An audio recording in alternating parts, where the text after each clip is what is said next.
नीचे ना, इधर से भी उधर से भी। चलिए बैठिए।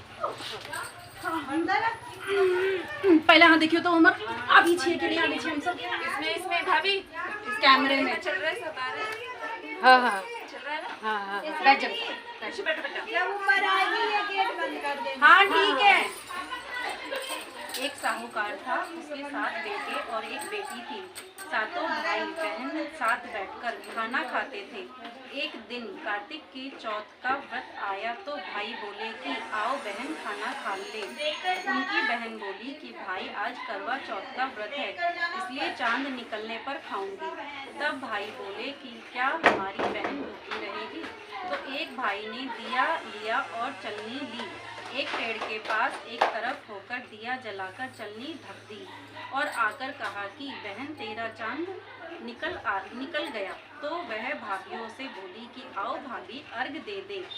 जब भाभियां बोली कि एक बहन जी तुम्हारा चांद निकला है, हमारा चांद तो रात को निकलेगा। तो उसने अकेली ने ही अर्घ दे दिया था और भाइयों के साथ खाने बैठ गई। पहली गसी में बाल आया, दूसरे में पत्थर निकला, तीसरी में गसी में बहन को लेने आ गया और बोला कि बहन का पति बहुत बीमार है, जल्दी से भेजो।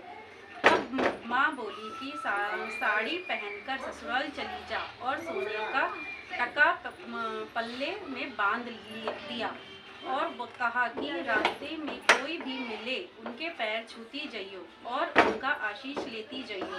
सब लोग रास्ते में मिले और यही आशीर्वाद देते गए कि ठंडी हो, सब्र करने वाली हो, सातों भाइयों की बहन हो, तेरे भाइयों को सुख दे। परंतु किसी ने भी सुहाग का आशीष नहीं दिया। ससुराल में पहुंची तो दरवाजे पर छोटी नंद खड़ी थी। उसने उसके पैर छुए तो नंद ने कहा, सीली सपूती हो, 7 पुत्रों की माँ हो, मेरे भाइयों को सुख मिले। तो यह बात सुनकर जो सोने का टका माँ ने दिया था वह खोल कर दे दिया। अंदर गई तो सासू ने कहा कि ऊपर कोठरी है, वहाँ जाकर बैठ जा। जब वह ऊपर गई तो देखा कि उसका पति मरा पड़ा है, तो वह रोने और चिल्लाने लगी। उसकी सासू दासियों से कहती कि वह ऊपर पड़ी है तो उसकी बची हुई रोटियां दे आओ।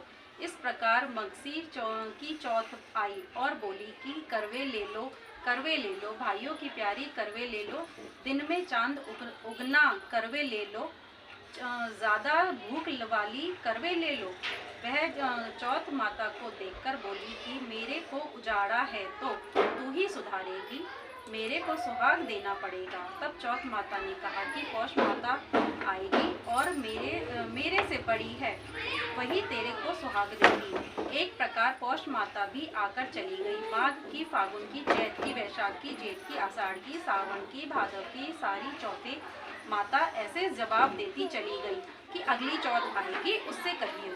बाद में आसिन की चौथ आई और कहा कि तेरे ऊपर कार्तिक की चौथ नाराज है, वही तेरा सुहाग देगी। तब उसके पैर पकड़कर बैठ जाइयो, यह कहकर वह चली गई। बाद में कार्तिक की चौथ माता आई और गुस्से में बोली कि भाइयों की प्यारी करवे ले लो, दिन में चांद उगवा करवे ले लो, ज्यादा भूख वाली करवे ले लो। सब साहूकारों की बेटी पैर पकड़कर बैठ गई और रोने लगी। हाथ जोड़कर बोली, हे चौथ माता, मेरे सुहाग तेरे हाथ में है, तेरे को देना पड़ेगा। चौथ माता बोली कि छोड़ पापनी, हत्यारे मेरे पैर को पकड़कर बैठी है। तब वह बोली कि मेरे से बिगड़ी थी, तुम ही सुधारो, मेरे को सुहाग देना पड़ेगा। तो चौथ माता खुश हो गई और आंख में काजल निकाला, नाखूनों पर मेहंदी, मांग में सिंदूर और पितली अंगूठी का छींटा दे दिया।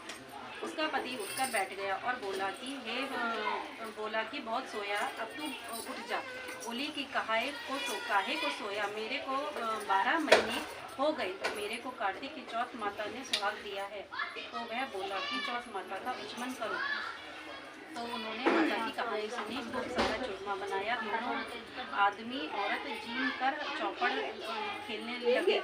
नीचे से सासू जी रोटी भेजी तो दासी ने आकर कहा कि वह तो दोनों चौपड़ खेल रहे हैं। सास देखकर खुश हो गई और बोली कि क्या बात है? तो बहू बोली, मेरी चौथ माता टूटी है। वह कहकर सासू जी मैं पैर छूने लगी और सारी नगरी में ढिंढोरा पिटवा दिया। उसको चौथ का व्रत करना चाहिए। मैं चली 13 गई, जा रही हूँ। नहीं तो 4 करना, नहीं तो 2 चौथ पर कोई करना। हे और चौथ कोई नहीं माता, पीगा पानी? जैसा साहूकार को सुहाग दिया नहीं वैसा बना? सबको देना, मेरे को भी कहते हैं सपरिवार को अरे सुहाग चले जाना, देना। मैं जा बोलो रही चौथ हूँ। माता की।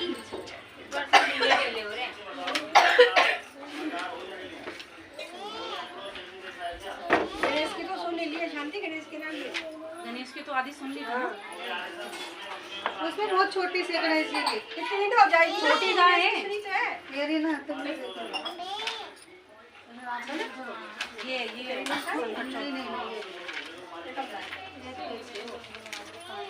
अभी जिंदा है। एक गुड़िया में आई थी, मेरे को तो मुझे अभी नहीं इसी याद है। है। हाँ, मेरे को तो मुझे नहीं याद है। ये है गणेश नहीं नहीं भाभी, ये सुनाओ ना, ये गोविंदाई जी की कहानी सुनाते ना वो। बोलो गणपति महाराज की जय। एक बुढ़िया माई रोज मिट्टी के गणेश जी की पूजा करती थी। बेचारी बुढ़िया के बनाए गणेश जी रोज गल जाते। उसके घर के सामने एक सेठ जी में मकान बना भाभी, मत कहना, रहा था। पैसे बुढ़िया खुले माई नहीं सेठ जी के मकान पर जाकर राजगीर से बोली, भाई मेरे मिट्टी के बनाए गणेश जी रोज गल जाते हैं, आप पूजा के लिए पत्थर से एक गणेश जी बना दो, आपकी बड़ी कृपा होगी। राजगीर बोला, माई कितनी देर में तुम्हारे लिए गणेश जी बनाएंगे, कितनी देर में सेठ जी दीवार पूरी कर देंगे। बुढ़िया यह सुनकर दुखी मन से बोल अपने घर वालों की दीवार पूरी करते करते शाम हो गई, परंतु दीवार बनने से पहले टेढ़ी हो जाए। शाम को सेठ जी आए और पूछा कि आज तू कुछ काम क्यों नहीं किया।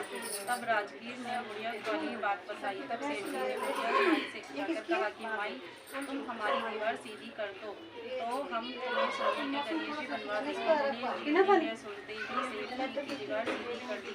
सेठ जी ने बुढ़िया माई को पूजा के लिए सोने के गणेश जी बनवा दिए। गणेश जी को बुढ़िया माई बहुत पसंद हुई। गणेश जी महाराज जैसे सेठ जी ने दीवार सीधी करी वैसे हमारे में से खाने सुनते से पी लेते हैं हमारी चाय भी पर, सारी लेकिन पता है मेरे साथ तो गलत हो जाता है। अगर मैं महाराज पी लूं ना, की जय। मेरे तो हालत खराब हो जाती है, इसलिए मैं पीती नहीं हूँ।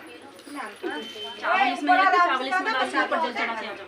है ना हमारे हाँ, तो एक ना, लोटे में डालिए। जैसे कहानी सुनते हैं ना भाभी, हाँ, बंदर बहुत है ऊपर आराम से जाना। बंदर बहुत है, आराम से तेरे जाना। बहुत है गाइस। फोटो खींच रही नहीं खींच रही, खींच तो रही, रुक तो जा। तेरे गमले फोटो